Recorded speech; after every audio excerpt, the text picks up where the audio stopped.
ये है वक्त मीडिया। बज़्म नखत अमरोहा के ज़ेरे एहतमाम जश्न ऑपरेशन सिंदूर के उन्वान से 22 मई 2025 को अमरोहा शहर के IM इंटर कॉलेज में एक शानदार ऑल इंडिया मुशायरे व कवि सम्मेलन का इनाकाद किया गया। सदरे मुशायरा रहे उस्ताद शायर शहजादा गुलरेज साहब। मेहमान खुसूसी रहे डॉक्टर अब्दुल रज़ाक उर्फ बाबा चौधरी साहब। मेहमान एजाजी रहे डॉक्टर जमशेद कमाल साहब। मुशायरे में मशहूर व मारूफ शायर फखरी मेरठी साहब भी जलवा अफरोज रहे। मुशायरे की कन्वीनर रही आलमी शोहरत याफ्ता शायरा नखत अमरोहवी साहिबा, जिनके शाना बशाना रहे मशहूर शायर शिबान कादरी। मुशायरे को IM इंटर कॉलेज के मैनेजर वसीम नकवी साहब का भी सपोर्ट मिला। निजामत के जौहर दिखाए आलमी शोहरत याफ्ता शायर व नाज़िम मुशायरा प्रोफेसर नैयर जलालपुरी साहब ने। आइए हाज़रीन, अब मैं चाहता ये हूँ कि माइक एक ऐसी शख्सियत के सुपुर्द कर दिया जाए कि जब वो बोलते हैं तो उनकी ज़बान से फूल झड़ते हैं। वही करवाएंगे। मैं ये चाहता हूँ कि शमा रोशन के लिए भी वही इस बात को अनाउंसमेंट करेंगे। बहुत अच्छे शख्सियत के मालिक, बहुत अच्छी गुफ्तगू करते हैं, बहुत अच्छा अंदाज है, पूरी दुनिया में अपने शहर की नुमाइंदगी कर रहे हैं। बेहतरीन खतीब, बेहतरीन शायर, बाकमाल नाजिम और लाजवाब इंसान जनाब नैयर जलालपुरी साहब के सुपुर्द में माइक करना चाहता हूँ और उनसे गुजारिश करता हूँ कि वो तशरीफ लाएं। जी से गुजारिश करता हूँ कि वो तशरीफ लाएं और इस खूबसूरत महफिल के अपनी जादूगरी से आपके दिलों पर हुकूमत करते हुए इस खूबसूरत महफिल को कामयाब बनाएं। जनाब नैयर जलालपुरी से मेरी गुजारिश है। शहबान कादरी सदारत की ज़बान में गुफ्तगू करते हुए मैं सबसे पहले बड़ी देर से देख रहा था बजाय सीने के। आज शेर के पढ़ने का लुत्फ और है, बजाय सीने के आंखों में दिल धड़कता है। ये इंतज़ार के लम्हे अजीब होते हैं। तो इजाज़त में पूरे नशीन से और डाइस से लेते हुए सिलसिला शुरू करना चाहूँगा। न तेरा है न मेरा है, ये हिंदुस्तान सबका है। नहीं समझी गई ये बात तो नुकसान सबका है। जो इसमें मिल गई नदियाँ वो दिखलाई नहीं देती, महासागर बनाने में मगर एहसान सबका है। ये एलोरा वाला हिंदुस्तान है, ये अजंता वाला हिंदुस्तान है, ये नानक वाला हिंदुस्तान है, ये चिश्ती वाला हिंदुस्तान है, ये गुरु गोविंद साहब वाला हिंदुस्तान है, ये महात्मा बुद्ध वाला हिंदुस्तान है, ये तक्षशिला वाला हिंदुस्तान है, ये नालंदा वाला हिंदुस्तान है, ये तमसेमा जैतुर यमया वाला हिंदुस्तान है, ये मिनुज़्ज़ुलमात इला नूर वाला हिंदुस्तान है, या अल-खल्क़ व या अल्लाह वाला हिंदुस्तान है, ये सीरू फिल अर्ज़ वाला हिंदुस्तान है, ये वसुदेव कुटुंबकम वाला हिंदुस्तान है, ये मीर और गालिब वाला हिंदुस्तान है, ये नानक और चिश्ती वाला हिंदुस्तान है, ये बटुकेश्वर दत्त और सुखदेव वाला हिंदुस्तान है, ये महात्मा गांधी और भगत सिंह वाला हिंदुस्तान है। इस हिंदुस्तान के लिए यही फख्र है कि ये हिंदुस्तान अकेला किसी एक आदमी का नाम नहीं है, बल्कि 145 करोड़ लोगों के हाथों में, लोगों के 290 करोड़ हाथों में यह हिंदुस्तान है। इसलिए यह ऑपरेशन सिंदूर कामयाबी का जश्न मनाया जा रहा है, इसलिए कि यहाँ हम लोग ये बताना चाहते हैं कि हम किसी भी हिंदुस्तान में, किसी भी कोने में, किसी भी जगह में, पूरी दुनिया में रहें, रोशनी का कुछ न कुछ इम्कान होना चाहिए। बंद कमरे में भी रोशनदान होना चाहिए। हिंदू मुस्लिम चाहे जो माथे पर लिखा हो, मगर सबके सीने में हिंदुस्तान होना चाहिए। इस हिंदुस्तान के लिए जब हम बात करते हैं तो लाल किले में एक शख्स था बहादुर शाह जफर।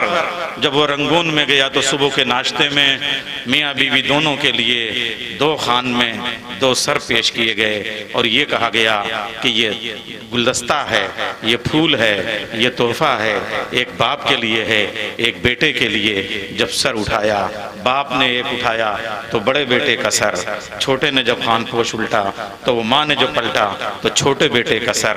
मगर हिंदुस्तान की मोहब्बत में माँ और बाप की मोहब्बत मोहब्बत बेटे के लिए उस तरीके से कुर्बान हो गई कि जैसे ससी और पन्नो हीरो और राजा की जो मोहब्बत है वो हिंदुस्तान पे कुर्बान होती थी। उस वक्त बहादुर शाह जफर और उनकी बीवी की आंखों में आंखें डाल के अंग्रेज ने एक उर्दू जबान में शेर तंज भरी निगाहों के साथ कहा, दमदमे में तब नहीं अब खैर मांगो जान की, ऐ जफर ठंडी हुई शमशीर हिंदुस्तान की। बूढ़े आंखों में हौसला जवान हुआ, हिंदुस्तान की मिट्टी को अपने माथे पर रगड़ के बाप ने उसी जमीन में शेर कहा कि दमदम गाजियों में बू रहेगी जब तलक ईमान की, तख्ते लंदन तक चलेगी तेर हिंदुस्तान। क्या कहना है, बहुत अच्छा, वाह वाह वाह वाह वाह। ये शेर सिर्फ बाप ने नहीं कहा था बल्कि उधर माँ ने भी वही मिसरा दोहराया, तख्ते लंदन तक चलेगी तेर हिंदुस्तान की। और ये हिंदुस्तान की तेर जब चलने लगी तो मुझे वो मौका आया, गर्मी का मौसम था, बसंत का माहौल आने वाला था और वहाँ काकोरी के पास ट्रेन का वाकया हो चुका था। जेल में ठाकुर अशफाकुल्ला खां और पठान दर्शन सिंह ने राम प्रसाद बिस्मिल, पंडित राम प्रसाद बिस्मिल से कहा जश्न मनाया जाना है, जेल में भी मनाएंगे, ये तो IM कॉलेज है, जेल में जश्न मनाया जाएगा, कोई नगमा होना चाहिए, कोई गीत होना चाहिए। तो राम प्रसाद बिस्मिल ने एक नगमा लिखा, मेरा रंग दे बसंती चोला, मेरा रंग दे बसंती। वाह वाह वाह, बहुत अच्छा। और जब ये इसको धुन दी है तो धुन दी है भगत सिंह ने, बटुकेश्वर दत्त ने, सुखदेव ने। और जब लाहौर की जेल पे फांसी के ऊपर ये जश्न मनाया जा रहा था तो फिर भगत सिंह ने एक मिसरा बढ़ाया था, बटुकेश्वर दत्त और सुखदेव ने दूसरा मिसरा बढ़ाया था। इसी रंग में गांधी जी ने नमक पे धावा बोला और उसके बाद फौरन भगत सिंह ने कहा, इसी रंग में भगत सिंह ने, इसी रंग में भगत सिंह ने बम का फेंका गोला, मेरा रंग दे बसंती चोला, मेरा रंग दे बसंती। बहुत अच्छा। ये मैंने मिसरे नहीं पढ़े हैं, हिंदुस्तान की फिक्र पढ़ी है, हिंदुस्तान का नजरिया पढ़ा है।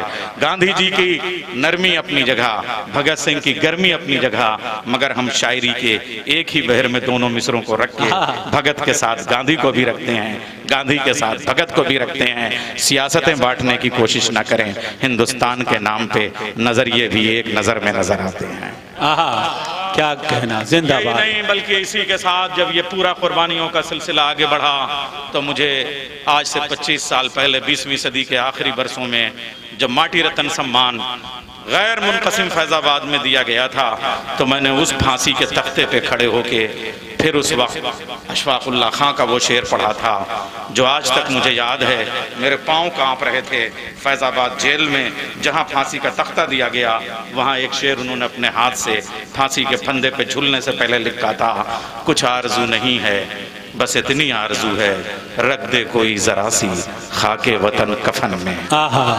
इस उर्दू ने हिंदुस्तान को आज़ाद कराने में ये कुर्बानियाँ दी हैं। और यही नहीं बल्कि ये कुर्बानियों का सिलसिला जब आगे बढ़ा है तो एक औरत ने, मैं यहाँ से इस मुशायरे को मोड़ना चाहता हूँ और ऑपरेशन से दूर के नाम पे ये मुशायरा कामयाबी की तरफ बढ़ रहा है। एक औरत ने आगे बढ़ के अपने सिपह सालार गुलाम गौस खां को लेके वीरांगना लक्ष्मी बाई ने, झांसी की रानी ने पहाड़ की चट्टानों से अपने घोड़ों के टापों से जब इनकलाब की चिंगारियां निकाली तो सियासत के सूरज को थोड़ी देर के लिए गश आ गया। और उस वक्त सुभद्रा कुमारी चौहान ने एक नगमा लिखा था, खूब लड़ी मर्दानी, वो तो झांसी वाली रानी थी। मगर आज 50 वर्ष के बाद सुभद्रा कुमारी चौहानी से मतभेद करते हुए, नजरियाती अख्तलाफ करते हुए नैयर जलालपुरी का एक एतराज लिखवाना चाहता हूँ कि बहन सुभद्रा कुमारी चौहान, तुमने बहुत अच्छा ये नगमा लिखा, खूब लड़ी मर्दानी, वो तो झांसी वाली रानी थी। मैं तब्दील कराना चाहता हूँ, वो मर्दाना नहीं लड़ी थी बल्कि जब हिंदुस्तान के गुलामाना ज़हनियत के मन अपनी मूंछों और पगड़ियों के साथ घरों में खामोश बैठ गए थे तो एक औरत ने उस वक्त मर्दों की गैरत को ललकारने के लिए क्या चाहा था। बहुत अच्छा, जिंदाबाद। बस यही मैं आज की तारीख में इस मुशायरे कि ये जो मुशायरा आज मुनक़िद किया गया है, ये ऑपरेशन सिंदूर के बाद मर्दों ने क्या किया मुझे नहीं पता, मगर अमरोहे की एक बेटी ने, हिंदुस्तान की एक दुख्तर ने, मेरी बहन नक्कत अमरोही ने आज ये जश्न करके बताया कि जब भी इनकलाब की बात आएगी, हिंदुस्तान की हिफाजत की बात आएगी, तो औरत शाने से शाना मिला के, कंधे से कंधा मिला के, इस तरीके से जश्न करके अपनी कुर्बानियों को वो साथ में शामिल रखेगी। यही नहीं, हमारे लखनऊ से जब वाजिद अली शाह अख्तर आलम पिया मटिया बुरुज भेजे जाने लगे, लखनऊ के दरो दीवार को हसरत से देख के कहने लगे, खुश रहो अहले वतन, हम तो सफ़र करते हैं, दरो दीवार पे हसरत से नज़र करते हैं। उस वक्त बेगम हजरत महल ने वहीं पे कैसर बाग के उस चौराहे पे बिरजीस कद्र को अपनी गोद में उठा के कहा था, ये 9 बरस का बेटा मेरा बच्चा, मैं इसको वली अहद बना के बताना चाहूँगी कि मैं अंग्रेज़ों की हुकूमत को तस्लीम नहीं करती। आज बहन कर्नल सूफिया कुरैशी को खिराज मोहब्बत पेश करने के लिए नखत अमरोही की जानिब से ये मुशायरा उसी तस्वीर को याद दिला रहा है। बहुत अच्छा है, क्या कहना। अब एक और मरहला इस मुशायरे की सदारत का होता है। दुनिया के मुशायरों के लिए 1000 चीज़ें होनी चाहिए, तब एक मुशायरा कामयाब होता है। ऑडियंस भी हो, शहर भी हो, शहनशीन भी हो, सामीन भी हो, तहद भी हो, तरन्नुम भी हो, तंज भी हो, मज़ाह भी हो, शायर भी हो, शायरा भी हो। आज की मुशायरे के लिए यही बहुत है, इस मुशायरे की कामयाबी के लिए, कि आज के इस मुशायरे का सदर, क्या कहना, क्या कहना, उर्दू गजल का राजकुमार, वाह वाह वाह, उर्दू शायरी का शहजादा, मुशायरे का देवानंद, क्या कहना, शहजादा गुलरेज है। वाह वाह वाह, बहुत खूब, वाह वाह वाह। एक ही नाम होता है सदारत, सदारत के बाद दूसरा बड़ा नाम। देखिए, मुशायरा बोलने का काम है, कौल का नाम है, लेकिन सदारत हमने कौल के नाम नहीं, अमल के नाम की है। एक ऐसा शख्स जिसको अच्छा। आप देखें, मामूली सा कुर्ता, मामूली से पायजामा, उस पे जो अंगोछा है मुझे लग रहा है 50 रुपए से ज़्यादा का नहीं है। उसके हाथों में जो अंगूठियां हैं वो सोने चांदी की नहीं है। उसकी आंखों पर जो चश्मा है वो बहुत मामूली सा है, लेकिन उस चश्मे से पीछे देखने वाले कौम के उस मुस्तकबिल को बनाने वाला 4 डिग्री कॉलेज खोल चुका है ये शख्स। क्या कहना है, जिंदाबाद जिंदाबाद। कई हजार शादियां करा चुका है, कई हजार मकानात तकसीम कर चुका है ऐसा शख्स। और आज भी अगर इसे कहा जाए तो मरीजों के बिस्तर से उतरी हुई चादरों से अपनी शर्ट पहनने को तैयार। जिंदाबाद जिंदाबाद जिंदाबाद, वाह वाह वाह वाह वाह वाह वाह वाह वाह, बहुत उम्दा नैयरबाज, जिंदाबाद। बाबा चौधरी, जिला बीदर। ये बीदर शरीफ कोई मामूली जगह नहीं है। मुझे लगता है ख्वाजा बंदा नवाज गेसूदराज से लेके बाबा चौधरी तक ये वो सरजमीन है जिसकी मिट्टी से हिंदुस्तान के झूमर बनाए जाते रहेंगे। और तसव्वुफ की आगोश में हमारी उर्दू गज़ल अमीर खुसरो से लेके बीदर तक पहुंची, और बीदर से कर्नाटक, और कर्नाटक से होती हुई दिल्ली, और दिल्ली से लखनऊ तक गई थी। तो आज हम उसी पूरी तहजीब को याद कर रहे हैं। एक बार मेरी जानिब से आज के चीफ गेस्ट के लिए आपका क्या कहना, जिंदाबाद। इसकी ये चीज़ें हो चुकी हैं। बस आज मैं देखिए एक और बात, जब मैं फखरी मेरठी के लिए बात करूंगा तो करूंगा, लेकिन इंसान के लिए सबसे बड़ी कामयाबी है। कॉलेज में जमशेद साहब आप प्रिंसिपल हैं, खुर्शीद साहब, मैं एक बात कहना चाहूँगा कि किसी उस्ताद की कामयाबी यही है कि वो एक शागिर्द पैदा कर ले। मैंने नखत से कहा, तुम्हारे उस्ताद मेरे 40 साल पुराने दोस्त हैं, मगर उनका लाओबालीपन कब ख़त्म होगा? मेरी 50 किताबें छप चुकी हैं, आज तक उनकी एक किताब भी नहीं छपी। उसने भरपूर तंज में जवाब दिया, नैयर भाई क्या कम है जिसकी मुँह बोलती किताब का नाम नखत अमरोही हो, क्या उसको किसी और किताब की ज़रूरत होगी? क्या कहना है, जिंदाबाद जिंदाबाद भाई, बहुत अच्छा बहुत अच्छा। क्या कहना है, अरे हाँ वो नाम, क्या कहना। हम लोग 40 साल पुराने दोस्त हैं। कभी कभी घंटा घर के पुराने माहौल में एक कप चाय पे पूरी रात बहुत उम्दा, जिंदाबाद। क्या बात है। अब यहाँ से हम चाहते हैं कि ये फूल उतारें, यहाँ से हम चलते हैं। हमारी पूरी तहजीब ये है कि वो साइकस के पेड़ से उठ के पाम तक पहुँचे और पाम से इमामुल मदारिस तक और इमामुल मदारिस से अमरोहे तक और अमरोहे से सैयद हुसैन शरफुद्दीन मूसवी बाबा हजरत शाह विलायत तक पहुँचे। जहाँ ये मुशायरा मुनक़िद हो रहा है, ये अमरोहा कोई मामूली शहर नहीं है, बल्कि मुझे इब्ने बतूता याद आ रहा है। उसने अपने साथ मुझे सफ़र में नहीं लिया था, मुझे नहीं पता कि वो कितनी अंगूठियाँ पहन के आया था, उसका शलूका कैसा था, उसकी पगड़ी और अम्मामा कैसा था, उसका तहतुल हनक कैसा था, मगर इतना जानता हूँ सरंदीप से कोहे हिमालय से होता हुआ, जिस वक्त वो हमारे अयोध्या से होता हुआ ये यहाँ गंगा यमुना से सरस्वती से होते हुए बान नदी तक आया था, तो मैंने उसका सफ़रनामा जब पढ़ा तो वहाँ पे आके मेरी निगाह ठहर गई। वो ये कहता है पूरे हिंदुस्तान में सफ़र करने के बाद हिंदुस्तान की मोहब्बतों की कसम खा के कह सकता हूँ कि मेहमान नवाजी जैसी शहर अमरोहा में होती है वैसी पूरे हिंदुस्तान में और कहीं नहीं होती। वाह। दूसरा जुमला अमरोहे के लिए, ये अमरोहे पे फिल्म बनाने वाले लोग मौजूद हैं इल्म से जोड़ने तो हुए, मगर ज्ञानपीठ अवार्ड पाने के बाद फ़रतुल ऐन हैदर ने एक किताब लिखी थी और अपनी हवेलियों में यही नवाब इंतकाम अली ख़ां के घराने में वो मुझको लेके बैठती थी और अपनी गज़लों में अपनी डायरी में मेरी गज़ल तक लिखती थी। नवाब हिदायत अली ख़ां के साथ हम बैठते थे। उस वक्त उन्होंने कारे जहाँ दराज है किताब लिखी थी और फिर वो संभल तक गई थी, और जब संभल में जाने लगी तो संभल में बैठ के उन्हें ये जो मई में मुशायरा हो रहा है, क्या सुरमई माहौल है, ये अशोक की छाँव है, ये नीम का पेड़ है, ये इमामुल मदारिस है, ये रात की रानी की खुशबू है, वो कटहल का दरख्त है, वो कहीं निमकौलियाँ हैं, और इन्हीं से निकल के वो कहती हैं कि अमरोहा मेरी निगाह में ऐसा है जैसे दिसंबर की सुरमई शाम में किसी डाक बंगले में कोई लान में लगी हुई उदासी की हवेली की तस्वीर हो, उसके माथे पे अमरोहा लिख दिया जाए। क्या कहना है, वाह वाह वाह, बहुत अच्छा है, जिंदाबाद। ये जो इमामुल मदारिस है, रईस अमरोही, जौन एलिया, अल्लामा शफीक अली हसन एलिया की हवेली से निकल के एक शख्स अपनी फटी हुई जूतियाँ और उधड़ी हुई शेरवानी और कमीज़ के खुले हुए बटन के साथ जब यहाँ आता था, तख्ती लेके तो इसी ज़मीन पे बैठ जाता था, और वो इसी इमामुल मदारिस के शायद उधर के किसी कोने के कमरे में जो उसने तस्वीर बनाई है।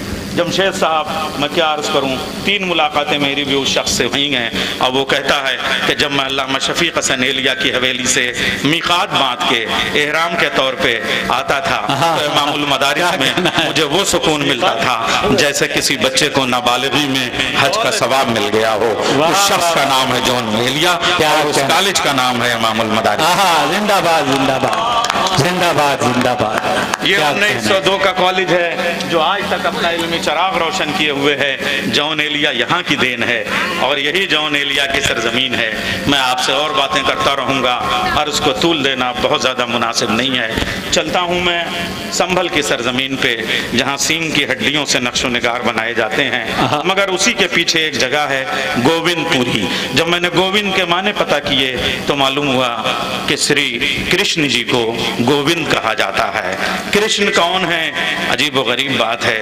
कृष्ण वो जिसने मोहम्मद से मोहब्बत की और कृष्ण वो जिससे अमरोहे में मीर इब्राहिम रस खान ने मोहब्बत की। वाह वाह वाह वाह, बहुत अच्छा, जिंदाबाद। रहा है इस मुशायरे के क्या कहना तस्वीर है और रस खान की उसी बांसुरी को हम उठाते हैं और उसी बांसुरी से जिसे हम संत मिलन को जाइए तज ममता अभिमान ज्यों ज्यों पग आगे बढ़े कोटिल यज्ञ समान। तो हम उस माहौल में चलते हैं और वो खुशबू शर्मा से वो नात को उठाते हैं और फिर नात के लिए वो माहौल बनाते हैं कि यहाँ से हम चलते हैं गोविंदपुरा में श्री कृष्ण की वो बांसुरी। बांसुरी कहते ही उसे हैं उस बांस को जो अपनी जड़ों को छोड़ दे, और जो अपनी जड़ों को छोड़ देता है। ये अमरोहे से दिल्ली तक गए और इतना परेशान रहते हैं कि मुझसे मेरी जड़ें छूट गई। क्या कहना। जो जड़ों को छोड़ देता है उसके सीने में बांसुरी की तरह सुराख हो जाता है, मगर जैसे ही अपने महबूब के लबों से वो अपनी जड़ों से छूटा हुआ बांस मिलता है तो उसके उन जख्मों से सोज और साज की आवाज़ें निकलने लगती हैं। बस इसी का नाम शायरी है, इसी का नाम मौसीकियत है। वो बांसुरी एक ही है, कभी उसे रसखान बजाते हैं, कभी श्री कृष्ण बजाते हैं और कभी मौलाना रूम बजाते हैं। जिंदाबाद, बहुत अच्छा, वाह वाह वाह। याद रखिएगा उसी बांसुरी का नाम मुशायरा है। क्या वो इतना आसान नहीं है। श्री कृष्ण जी जब ब्रह्मांड को उठाने के लिए आ जाते थे तो खुशबू शर्मा से पूछिए, वेदांत की कसम खा के, चारों वेदों की कसम खा के मैं बता रहा हूं कि श्री कृष्ण जी अपने छंगुलिया पे ब्रह्मांड को उठा लेते थे, इतनी शक्ति थी। लेकिन बांसुरी बजाने के लिए बांसुरी के जख्मों पे अपने हाथों की 10 उंगलियां, पाँव की 10 उंगलियां, 20 उंगलियां मिलके जब मचल जाती थी तो एक हल्की सी आवाज पैदा होती है। तब समझिए शायरी कितना मुश्किल काम। क्या कहना है, वाह वाह वाह वाह वाह, जिंदाबाद भाई, बहुत अच्छा, बहुत अच्छा, क्या कहना। तो नात लिखना, अगर आप चाहते हैं कि आपके शहर के मुशायरे वक्त मीडिया कवर करे तो आप हमसे कांटेक्ट कर सकते हैं। हमारा कांटेक्ट और व्हाट्सएप नंबर है 9997640286। फिर किसी शहर से किसी और मुशायरे को आप तक पहुंचाएंगे। मैं शफीक खान, वक्त मीडिया के लिए।